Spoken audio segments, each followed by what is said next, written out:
You know what? That is the recording is on. So officially welcome everyone, those in attendance, those perhaps watching this offline, to how to create your course workshop. Appreciate you taking some time, invest your time in learning how to do this. I am here to dispel. I'm really here to do two things.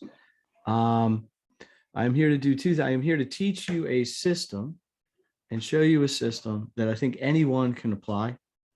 And two, to dispel some myths, I suppose, about difficulties or things that get in the way, impediments of creating a course. So just very quick, anybody have any questions really quickly? I'll kind of keep it open for a second. But basically, once we get rolling, it'd be easiest if you throw questions into the chat. All right, so let's do this. Let me share the screen. So first of all, this is going to be 7 steps.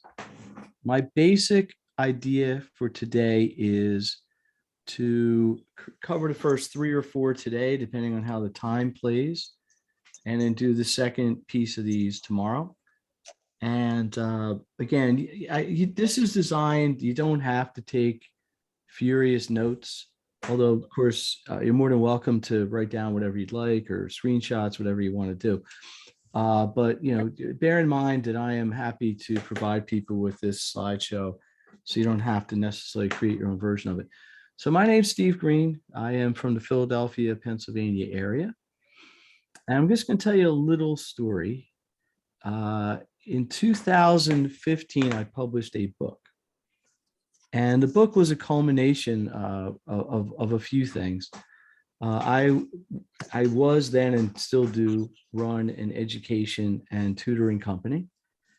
And one of the things that parents always asked me to do after I'd meet with students was to give them work to do in between our lessons, and also to help them to get organized.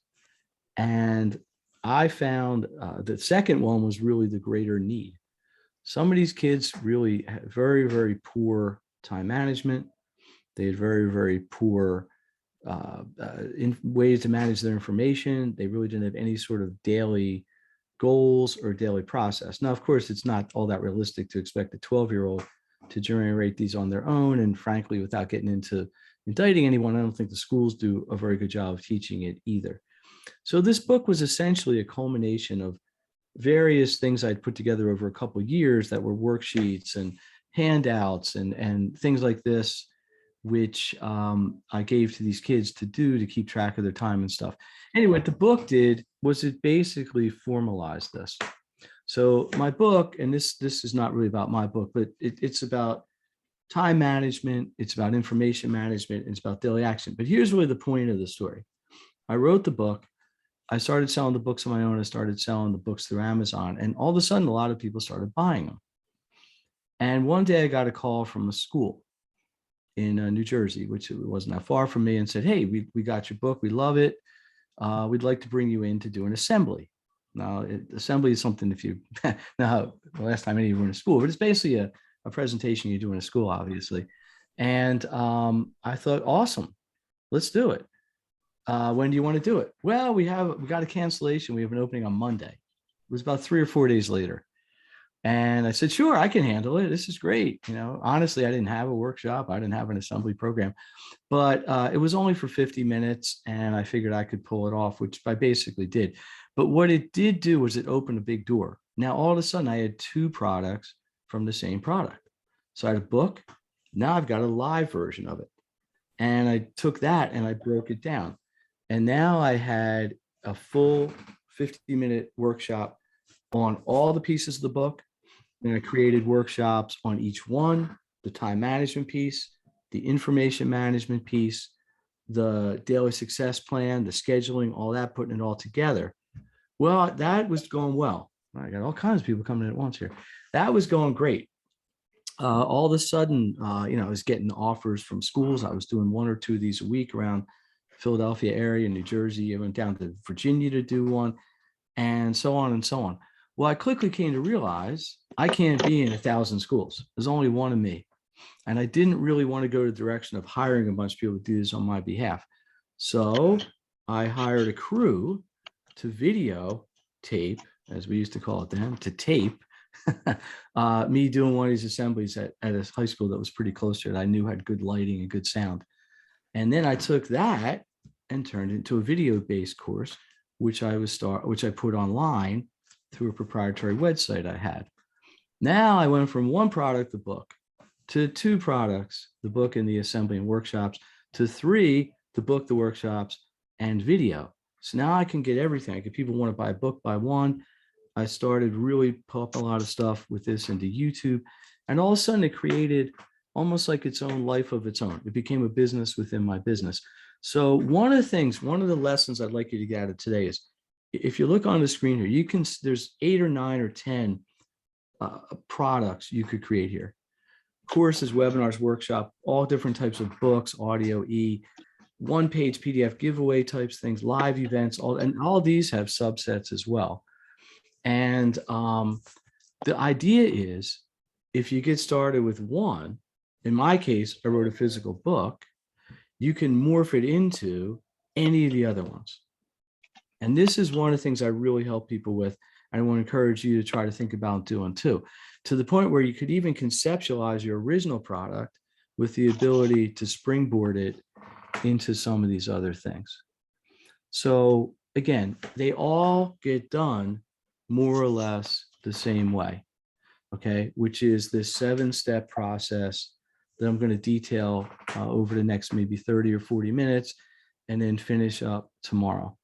So what I would encourage you to do, each one of these steps, I'm going to break them down a little bit, but obviously you want to view them from your own situation, in your own circumstance, your own goals, things like that.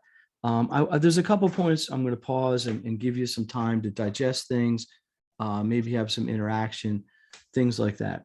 So let me just stop sharing for 1 second. I got a couple more people coming in. We got a whole nice room here. If you have a question, throw it in the chat. Let me just look real quick. Any question?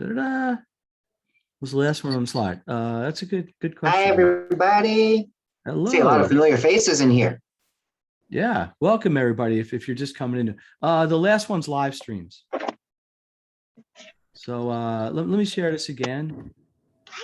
I'm making notes here, folks. So if anybody wants a copy of these, you guys can chill or take some notes yourself. But I'm doing some due diligent notes over here for you guys. Yes, Manny, in addition to all his other talents, is a stenographer. Yes. Anyway, okay. So there you got, man. Everybody's coming in. So give everybody a chance to settle. Anyway, without repeating what I just said, the point is you can take one product, one thing, and you can take that and really just expand it out to all kinds of different tentacles. And the one thing I always tell people is you never really know how people want to digest the information. Right? You don't want to know you never always know how people want to digest their information. Quick thing, guys. If you're not talking, please mute yourself. You can also do a mute all, Stephen. To kind of get rid of some of the background, just FYI. Yeah, I got it. I always think that's kind of mean, but I may have to go that way. Anyway, all right. So everybody settled in? Everybody good to go? If you have a question, throw it in the chat. I am going to basically kick this into gear. As I said, my intention here is not that people are going to be furiously taking notes, although absolutely welcome to. I will make this slideshow available after the lesson tomorrow, and so on and so on. So here we go. First thing, this is 7 steps to course creation. 7 steps. Now, bear in mind, when I say course, I'm talking about all the above on this list. A course to me can be pretty much anything that you want to package that is a product that you can use. So once again, courses, webinars, workshop, physical books, ebooks, audiobooks, PDFs, live events, workshops, podcasts, live streams, and there's probably other things that I don't even have on this list. So step number 1 is to identify your topic, okay? So if I'm working with someone, this is the first question I ask them. What's your topic? Okay. And most people can answer this, but not most people can't answer it in really, really clear detail. So I ask them a couple questions. Okay. What's your goal? What's your goal? Okay. So we're talking about identifying your topic. So what's the goal of creating your product? Okay. Do you want to monetize it? Do you want to sell it? Okay. Do you want to use it to build your brand? Do you want it to become an SME? Anybody know what an SME is? I know most people are muted, but if you're not, just shout it out. SME. Let me throw it in the chat. Subject matter expert. Subject matter expert is correct. It didn't fit. I like this sort of funnel. Bonus points for Erica. Bonus points is right. Yeah, I just like the way this slide looked, the way it sort of funneled and stuff. But yeah, so you can create a product, of course, to monetize. You can do it to build brand. You can do it become a subject matter expert, or any combination of these three. So I'm saying to somebody, all right, what do you want to do? Do you want to sell it? Do you want to use it for any of the other two? Now, this creates kind of a almost like a philosophical debate. I've worked with a lot of people who have a great idea that they think is a fantastic idea. I had a guy that wanted to write a book about chess. And chess is obviously, an excellent game, and it's, it takes a very high skill level, and it takes years to master and this sort of thing. But he really just didn't have a huge audience. He didn't have a whole lot of people that could buy it after he wrote it. So you got to think about this. Do you want to write something that, I'm going to go back this one here. You want to write about, or you want to create a course about something that you think is particularly interesting? Or do you want to think about something that other people will think is very interesting? Okay. Now, ideally, you probably would want to try to do both, especially if you want to become a subject matter expert. If I wanted to create something, I'd want it to be something that I felt I had some strong knowledge about, or coaching ability with, or in some level of little higher status in terms of my skill set with it. I went But up anyway. there to throw the stuff in the dryer. She never turned the washing machine on. Oh. We're in there with so I turned the washing machine on, but I put it on, it was called quick wash. You need to mute Sally. Yeah. I'm trying to here. I can't figure out what Sally, we can hear you. Okay, she's good. Those darn washing machines. Yeah, those dryers, man, they'll kill you. Anyway, so creating your course, 7-step is step 1. So I'm going to give everybody like 2 or 3 minutes here.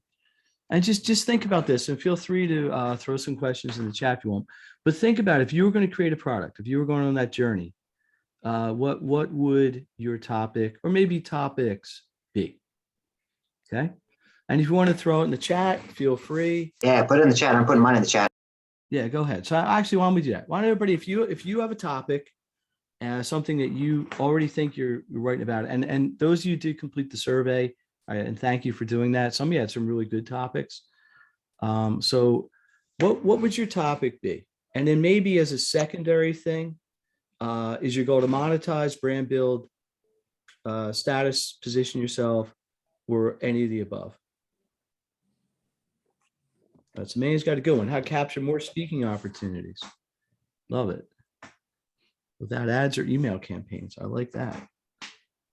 Now, one of the things I'm not going to get into quite as much today, but I will tomorrow, is actually the importance of your title. Most people literally do judge a book by its cover. And when it's something like this, where most people are going to judge the course by its cover. In a high-paying farm industry. Beautiful. So those of you who are just joining in, we have started our program, 7 Steps to Creating a Course. The first one is to identify your topic. So if you have a topic, feel free to throw it into the chat.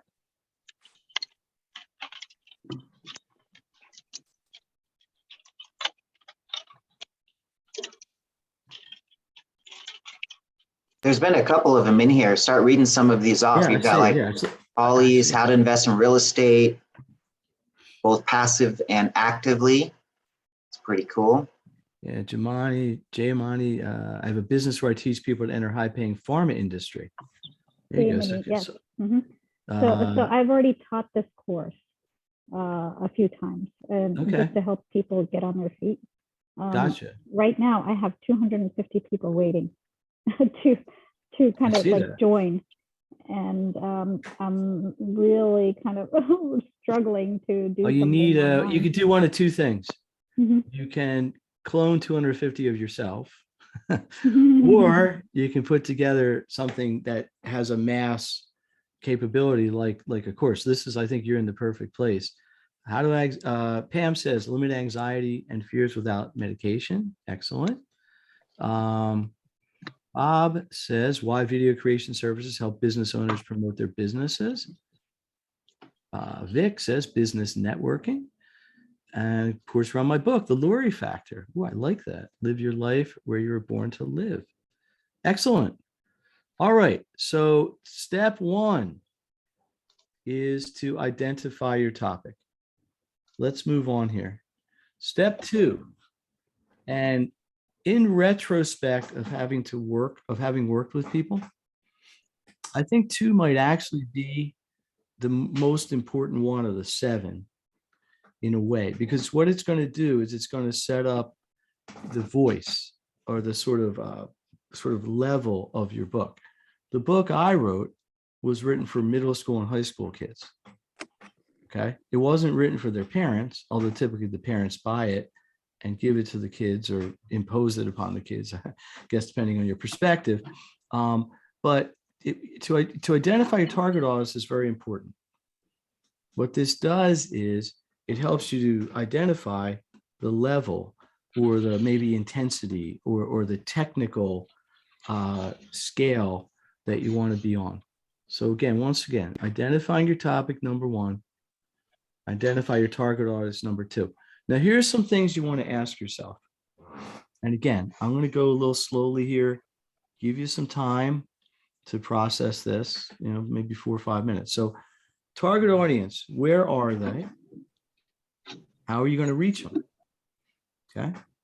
So when I say where are they, I mean, are they people you might find on social media? Are there people you know around your neighborhood or your town or your city? People you do business with, people who are clients of yours, prospects of yours. How will you plan to reach them? Now that really begs the question of marketing, because if you're going to create a course or you're going to create some kind of product this way, you probably want to get it out to people. What's their budget? You don't want to create a course that you plan to sell for $2,000 if the budget of your target audience is only going to be able to support a $100 purchase. And another good one is your client lifespan. How long do you think this person or these people would be involved in your project? Because one of the things you can do with courses, and I'm jumping a little ahead of this, we'll get into this more tomorrow, is one of the things you can do is to serialize or make an episode-based course. In the same way you might have a podcast that would obviously have multiple episodes, weekly, whatever, you can do with a course as well. A client I worked with over the last winter and into the very, very late spring created a course where they came out with a unit every week for 12 weeks. Now at this point, people could buy it, but what happens is they get a unit of the course. So when they buy the course, they don't get all 12 at once. They only get the first one. And then they have to do it, go through some exercises, and then to a degree, prove that they've completed it. Because this person felt that was important in the way that she was designing the course. And then once they show this verification, they get the second one, and so on and so on and so on. So that's just something else to think about. So let's go with the same little exercise here. If you want to share, what any of these things are, throw them in the chat. We can discuss them a little bit, but we're talking about your ideal target audience. Okay. In other words, who are the people, the audience who would be happy with your topic? Where are they? How are you going to reach them? What's their budget? What's their lifespan? There's probably 20 other questions we could throw here. And again, when I'm working with people, we do explore that. But from the 30,000 foot view, these are among the more critical ones. So let me just throw out some more. Yeah, Cecilia's got a great title. Just moved. How to keep your baby, how to help your baby become $1 million baby tax-free. I like, that's a great title. Very compelling. So here we go. Manny says, where are they? Online or networking? He'll reach them through partnerships and serving first. Budget priceless. Client lifespan lifetime. That's a beautiful thing. To have a lifetime client is awesome. Anybody else take about a minute or two, kind of just work through this. So we're thinking about our topic and we're thinking about our ideal clients.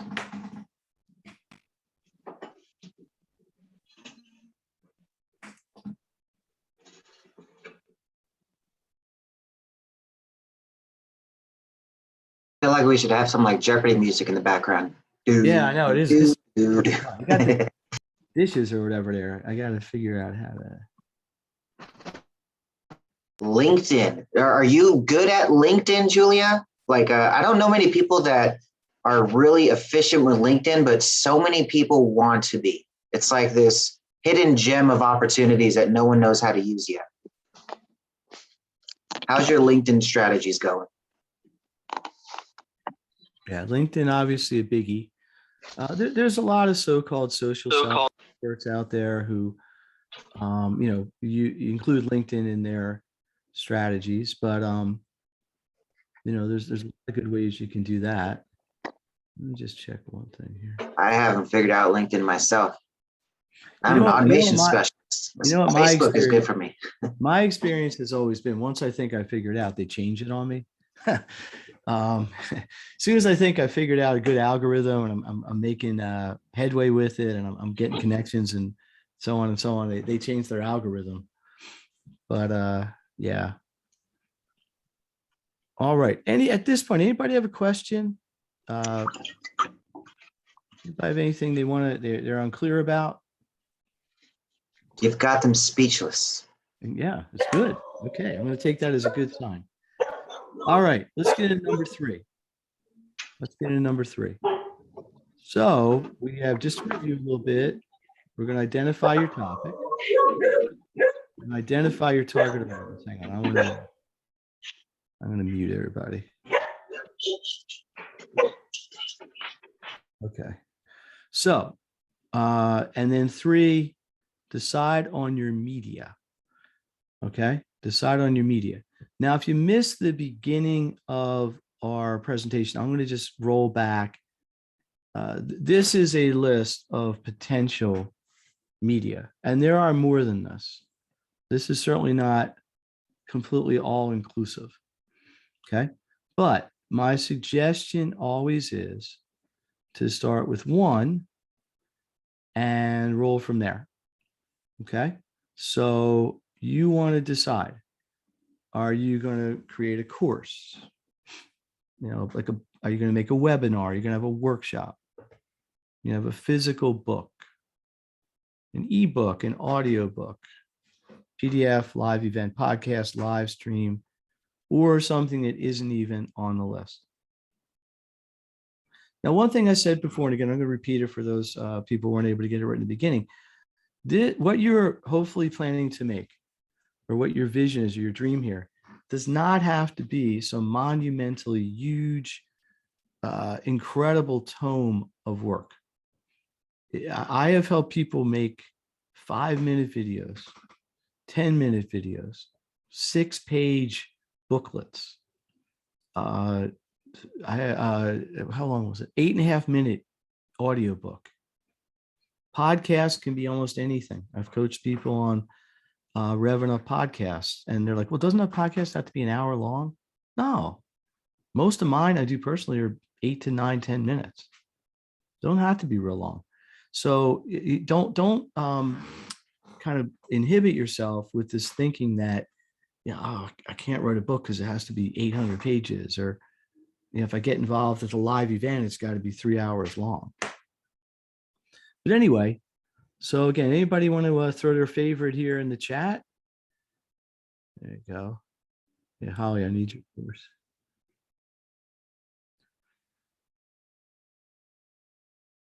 Yeah, live events. Manny's favorite live events. And I will test his live events are excellent. If you get a chance, you come to his next one. Informational webinar. And the course test assignments online. Beautiful. PDFs work very well in getting data like call phone numbers. Yeah, and there's things you could, there's so many different ways you can market this. Diane says, I love doing live events and podcasts. Lauren says, webinar and course.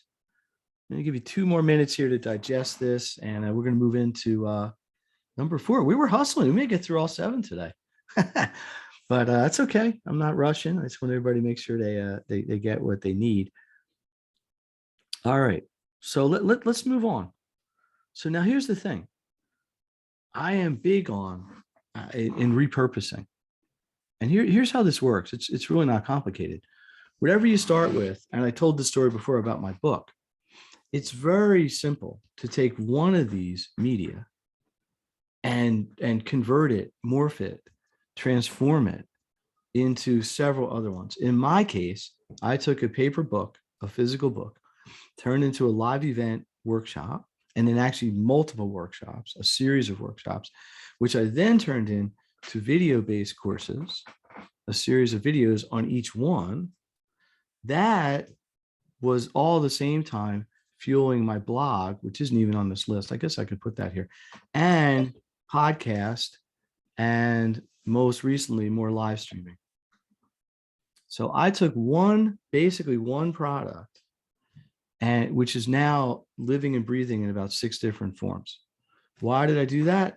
Not because I wanted 6 different jobs, that's for sure, because they all require their own effort and their own nurturing, but because I enjoyed it and I liked the process. But really, as I said a little while ago, different people have different ways that they want to digest information. So if you get people that just want to watch videos and you wrote a book, you might not see it. You get people that like to read books and you only did a video. Now, my advice for everybody is start with one and then repurpose into all the rest. Okay.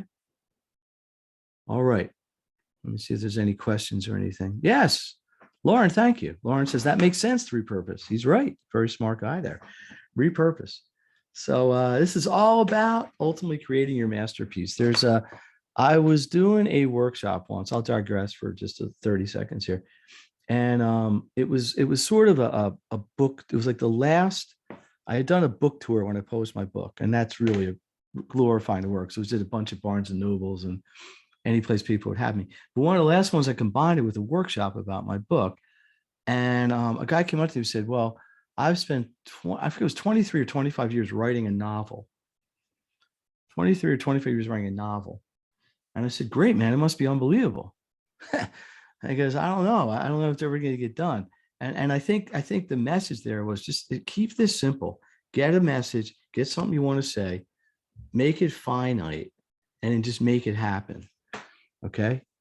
Yeah. There we go. So let's move into number 4. Let's move on to number 4. And this is more of the process. Now I'm going to, honestly, originally I was probably going to stop at 3, but this is going more quickly than I thought. So I'm happy about that. This was stuff I'm going to do tomorrow, but we'll do it all again tomorrow. It'll be great. The number 1, this is more how to do it. How do you create your masterpiece? Okay. Whatever that means to you. So number 1, create an outline. This is more process based. I do not recommend, okay? I do not recommend, especially if you're going to write a book, to just start writing and writing and writing and writing and hope you'll figure out the rest later. I'm sure people can do it. And I'm sure there's been some fantastic books, novels, nonfiction written that way. But I would not recommend doing it that way. Okay. I would start out by creating an outline. There's a lot of ways you can do an outline. I like to just get literally like a big piece of paper, big, like 2 foot by 3 foot piece of paper on those things where you throw the paper over the easel and just chart it all out, whiteboard it. I've seen people, one of my clients, they had a whole bunch of Post-it notes. They had like 6 different color Post-it notes, and they were writing stuff all over and they had it on their wall, and they were moving them around, things like this. You can make a flow chart. Flow charts and mind map are kind of the same thing, but the point is, get your instead of starting and not knowing where it's going, make sure that you start with kind of your whole process in mind.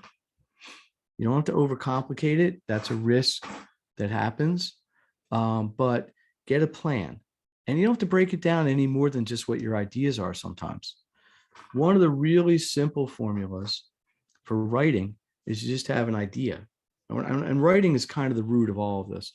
Whether it's going to be a webinar, you may verbalize it, but ultimately you're probably going to have notes and things. Is just get ideas, and then you can bullet point things with them. And then you can take the bullet points and turn them into paragraphs. And you turn the paragraphs and turn them into chapters and things like this. Okay. Manny says, what's your favorite way to map ideas? I like, let me see if I can actually kind of give you an idea here. Let me see if I can do this on the screen. Yeah, let me try something real quick. Bear with me. I don't know if it'll let me do this while it's presenting. Oh yeah, here we go. Actually here, let me stop. I'm going to do this a little bit different way. I don't like that color. One of the things I like to do is, let me just clear this out, is I would say, okay, here's my idea. Here's idea number 1. Okay. So maybe it's like, okay, let's do this here. I want to plan a course. Title: How to create a course. And that's going to be kind of in a box or on a Post-it note or whatever. And I'm thinking, okay, well, what do I need? Well, I need to know what's my topic. Who's interested?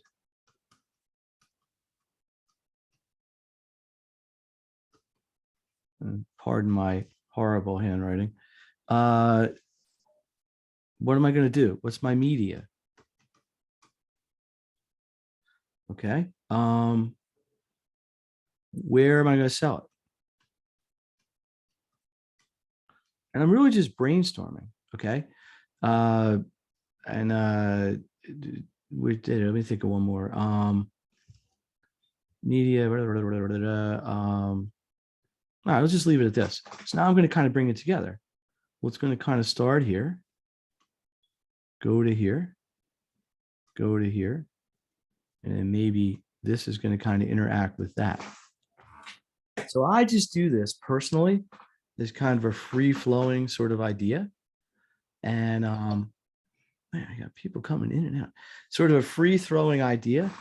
You could do this anywhere. You could do this on a notebook. You could do this, on a board like this. Like I said before, I had a client who did this with Post-it notes. They were moving them all around. But the idea is it's very, very editable, right? You could at any point just get another idea here, and it maybe fits in there. Or we got an idea over here, and oh yeah, it's going to loop back around to there. Because be prepared for the reality that however you conceptualize this when you get started right away may not be the same as your final product, right? It just works that way. And it's not a bad thing. It's not a bad thing at all. It's just the nature of how you do this. And you may have a chapter that you think is really simple, but it turns out to be complicated. Now, let me show you one other technique here, okay? Let me show you one other technique. And by the way, if you have questions, just throw them in. I got to get over to here. Here's another technique I've used. So let me clear this out.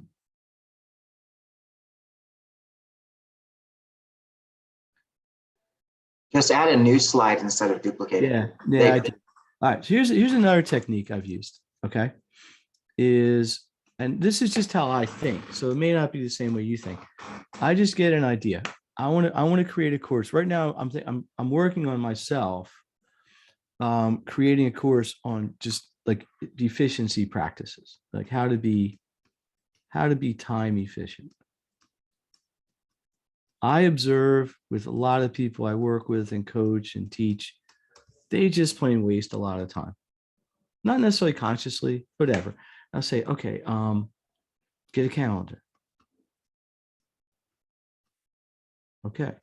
Or a planner. Prioritize. We get a third one. Prioritize planner. What's it? Blah, blah, blah. Case studies. And these are things I want to put in this book. Well, now I'm going to think, what's the use of a calendar? What type of calendar? Do I want daily? Do I want weekly? And I'm basically just brainstorming on all these ideas. I'm not really even worried about conceptualizing any other way. Do I want it online? Do I want it paper? Do I want a notebook? And by the way, you can use this process for almost anything. But the idea is you start with the macro stuff and you work your way down to the details. Case studies. Oh, I want to talk about, what happened with Sally. She was a good case study. And, so was Rob, whatever. Prioritize. Well, how am I going to do that? What's my system? When am I going to do that? Am I going to do that every day, every week, every hour? So what I basically do is I had one idea here, and I now kind of got my sort of bullet points underneath it. And then I got my little details that work under there. And I can come back to any of these at any point in time, because a lot of times what happens in the creative world, and those of you who are creatives will probably agree with me, is you get on a roll, you get in a zone. It's like, oh, this is great. I'm writing. Everything's coming out like a fire hose. And then the next day, it just isn't working for you. So, having these things where you're not really putting pressure on yourself, I think really helps as well. Okay, let's keep going. But does that help? Hopefully. All right, so here we go. Let's go on to number 5. We got a question. This is very clear. I'm liking it.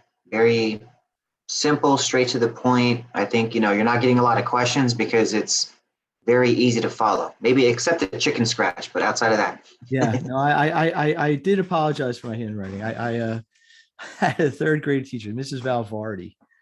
I remember this, and sent a note home to my mom, and she had like beautiful Catholic school, handwriting. That was always the thing. Like all the kids that went to Catholic school where I grew up, parochial school, had beautiful handwriting. And she sent a note home to my mom. She's like, Stephen must improve his handwriting. I can't read anything he writes. Anyway, I don't know why I remember that, but it is. So here we go. Let's go back here. Create your outline. And that could take a while. An outline can mean a lot of things. And then you use your outline to create your final version. Now, of course, there's going to be some steps in between. In fact, there may be a lot of steps in between. But my point is, and like I said already a few times, don't try to go from nothing to the whole thing in that sequence. You can write the first chapter and the last chapter and the middle chapter and the 7th chapter. You can add things and you can delete things. You can reshuffle things. You can move things around. And you're just drawing on all these notes and all these things that you've had over time. And again, this can be done with any format. This can be whether you're making a video course. This can be whether you're writing a book.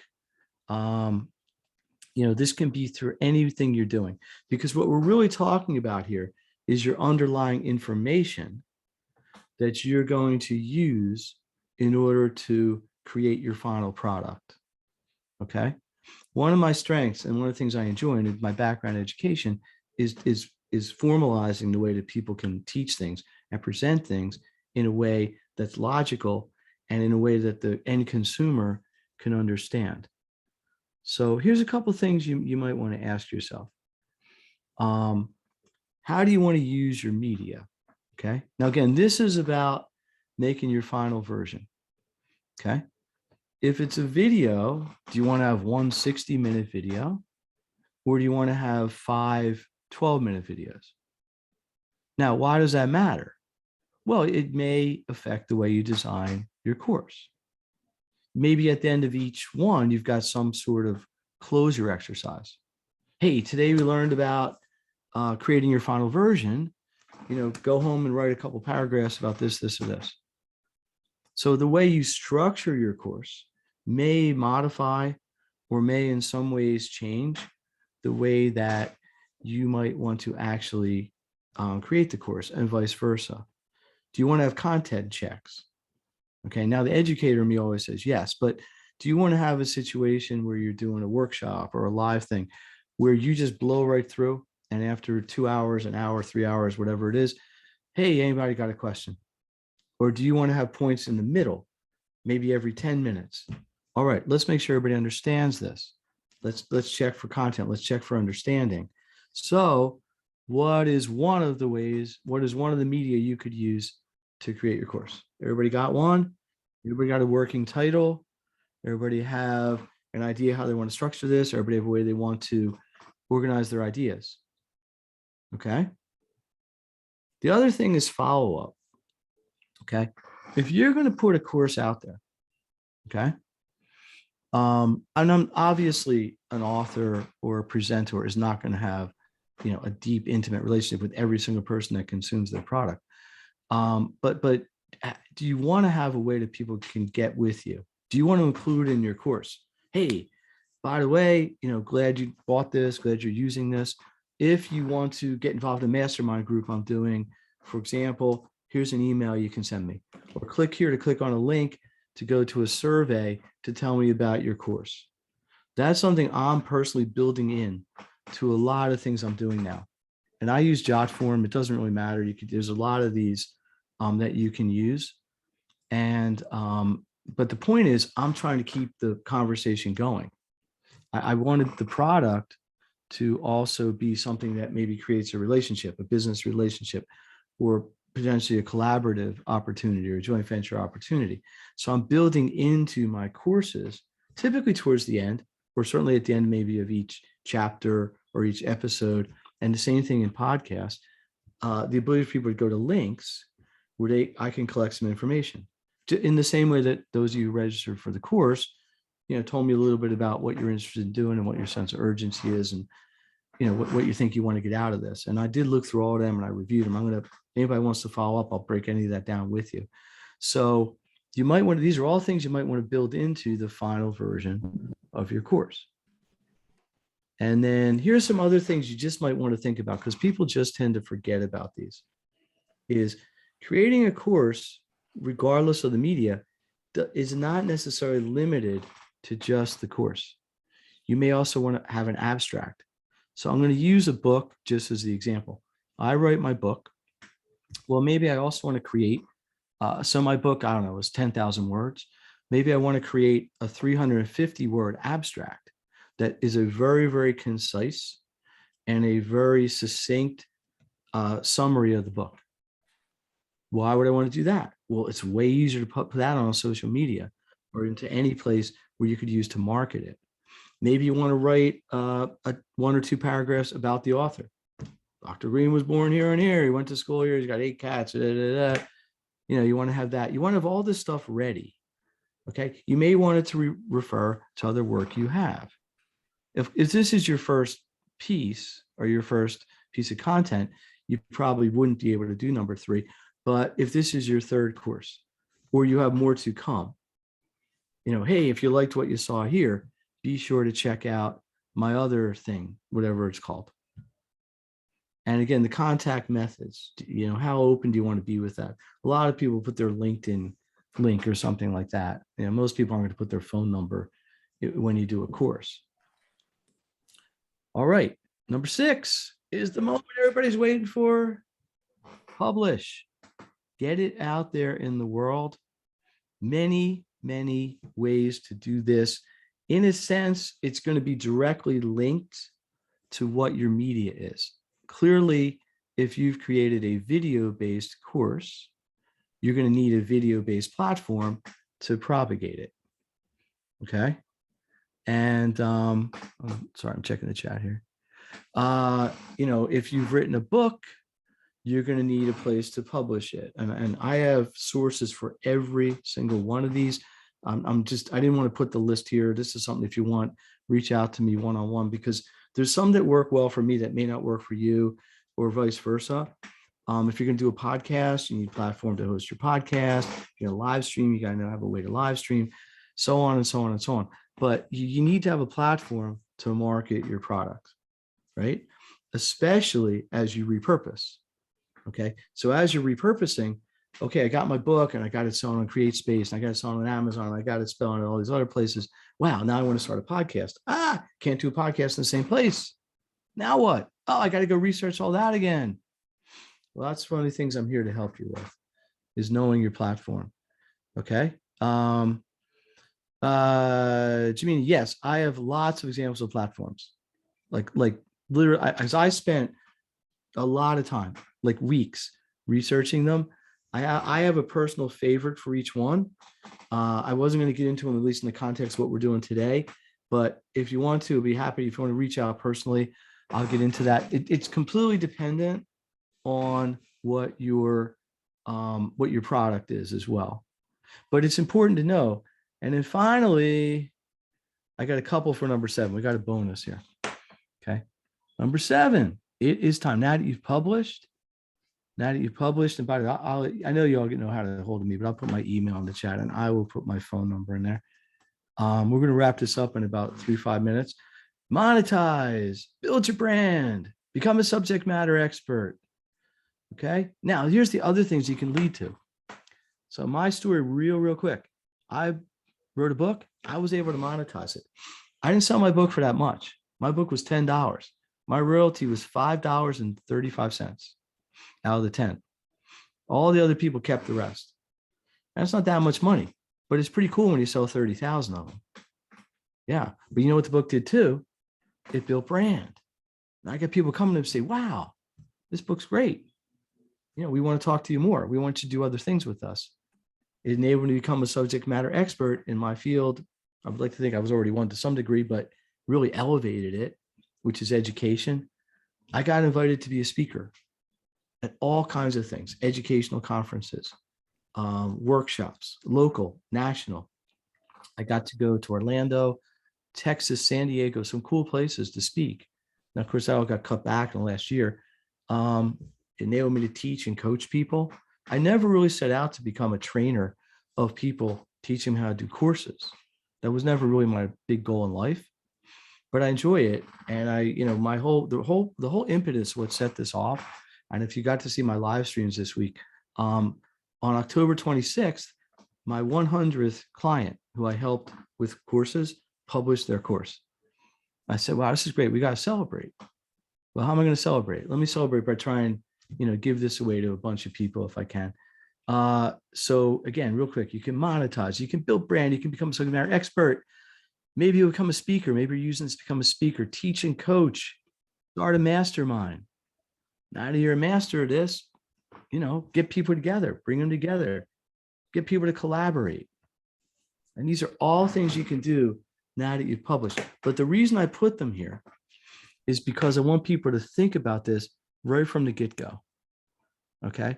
I want you to think about, am I going to put my whole project together with a certain purpose and a certain thing that I could get down the road.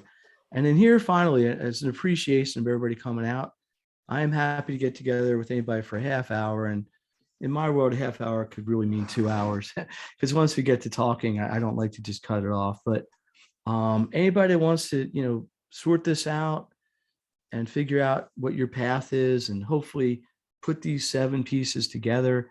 And there's subsets to them, and I probably could have made it 9 steps or 5, but I think you get the point. And just give me a call. Text me is really the easiest way, and we'll set it up. And there's the last thing. Actually, you don't need that. There you go. I'll leave that up there for a second. Let me just check the chat. I'm finding many events require speakers. Yeah, Lori brings up a good point. And this, I think, is a new thing. She says, I'm finding that many events require speakers to pay them to speak. Yeah, which is kind of nasty, isn't it? I'm pretty sure they're not asking Tony Robbins to pay to speak at their conference, right? I'm pretty sure they're not asking Jack Caulfield to speak at their conference, right? I don't know this. I don't know either of them personally, but I got to think that the heavyweights, the people that have really cut their teeth, don't have that limitation. But Lori's comment is right, and I've seen that as well. There's become a lot more to sort of pay to play sort of thing. I think the rationale, or at least the one I was given for a conference I was invited to speak at in Chicago, was it's expensive to put a conference on.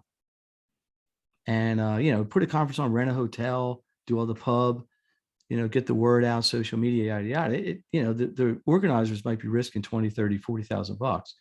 So one of the ways they can recoup that is that they call it revenue sharing, cost sharing. It's a creative way of saying, pay us to speak at your conference. But, hey, we're asking our speakers to kick in $1,000 to offset costs. I don't want to really go down that discussion per se, except to say that it's probably a good problem to have. At least you have the opportunity, but I would be super selective. And I certainly wouldn't pay to speak at a conference where I didn't think that you'd have a lot of benefit, at least non-financially. If there's people there you can meet, there's people you can network with, there's other speakers or other panelists or whatever that are, really high powered, things like this. So obviously that's a personal decision. Yeah. Can I offer a solution? Please, Manny. Okay, so here's what I always recommend speakers to do. Focus on building your list of like cell phone numbers, emails, subscribers, things like that, because that will be usable as leverage. So let's say a speaker wants to speak at this event. You reach out to them, they say, yeah, well, we only have sponsor spots left. They're $2,500 or $5,000 or $1,000 to speak. What I would usually do is say, well, I've got a bunch of people I could invite to your event. How many people do I need to get to register to your event so I could speak on your stage at no cost, right?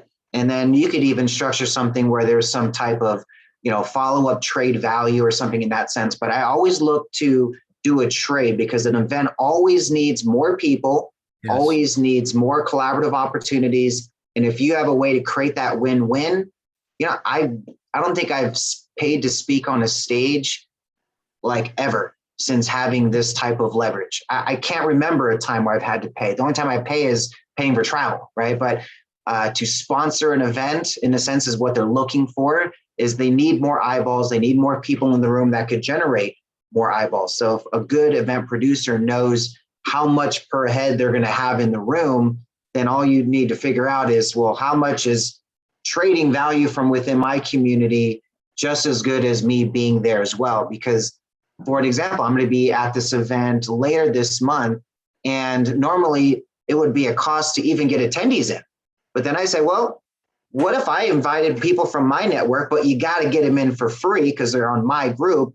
I'll come out to your event, I'll promote it. We'll do this cross promotion thing. And the bigger your network is, the more leverage you're going to have. You'll be able to get into huge events with huge names with a small list of 500 cell phone numbers that you could text and invite to your event. So having a course like this would be perfect to be able to get that data, to build that list that you can also leverage in multiple ways outside of just monetizing your initial services.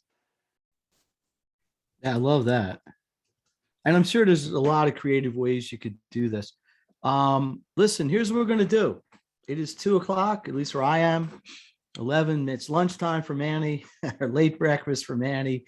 I really appreciate everybody coming out and spending an hour or most of an hour with me. We're going to do this all again tomorrow. If you want to learn more or hear more or dig a little bit deeper. In the meantime, I will make this available through, I can't do it. Well, maybe I can through the text. If I have your email, I will send you the slides, and we'll roll with that. or the recording or whatever, just my goal here is to get people this information. And let me just make a note to myself there. But the best thing to do, guys, if you want a copy of this, is to send a text to Steve's number. I'm going to put it right here in the chat again and just say slides, right? Just text him the word slides. That way you have a copy, because I know a lot of you are coming in, step 4, step 5, where you guys missed the whole first half of it. So fact, I would here's what I'm gonna do. recommend. I'm going to text double that. down. The first person that texts me and says slides, I will double the free offer from 30 to 60 minutes. Ooh, nice. You're going to get a full process breakdown. I like that. So let's see here. 215-808-7674. Texting rates may apply. Oh, somebody And for did. those that kind of missed it as well, or came in and in the second half, tomorrow we're going to do kind of a recap of this. But also, one of the things I know people are really going to want to know, the platforms. We didn't talk about that. Yeah, What platforms would be good to host your course on? So tomorrow we'll go over a few of those, since we'll have a little bit more time to dive deeper into that. Yeah. But I think that's what people really want to know next. Yeah, and I wasn't trying to be At least evasive. me. That could be a 3-hour presentation. But yeah, and I'll tell you like my favorites and what I think. And by the way, thanks. Who's 801? Well, there's 2 801s. Who's I'm going to guess that is going to be Renee. 2134. Let's see. Man, he's got a funky system. It goes like this. I just have to look at it. I could literally just go look it's at the Angie. number and I know exactly what it is. Angie? Angie. All right, Nice. Angie. Well, we got 2 people in the 801s today. Yeah, we do. We got a few people out. out. Utah? 801's Utah, yeah, Utah. Salt Lake State. Is that what it is? I don't even know. Yeah, Salt Lake City area. Yeah, beautiful. All right, listen, we're going to wrap this up, everybody. If you want more, get with me one-on-one, or we're going to do the exact same thing tomorrow. Same Zoom link. Let me stop the recording so I have it and I don't forget. I appreciate it. Feel free to text me any questions you have as well. I'm trying to make myself available, and we'll roll from there. So, Manny, thank you for kind of co-host and being my wingman here. Thanks to all the familiar faces, and even more so, thanks to everybody who, sorry, I'm trying to read messages as I shouldn't do. That's a bad habit. Everybody who I don't know who came on today. So I appreciate your faith in the process, and hopefully everybody got some value. Yes, Alrighty? same time tomorrow. Yeah, 1 o'clock. I'm going to try to get on about 10 of, if you want.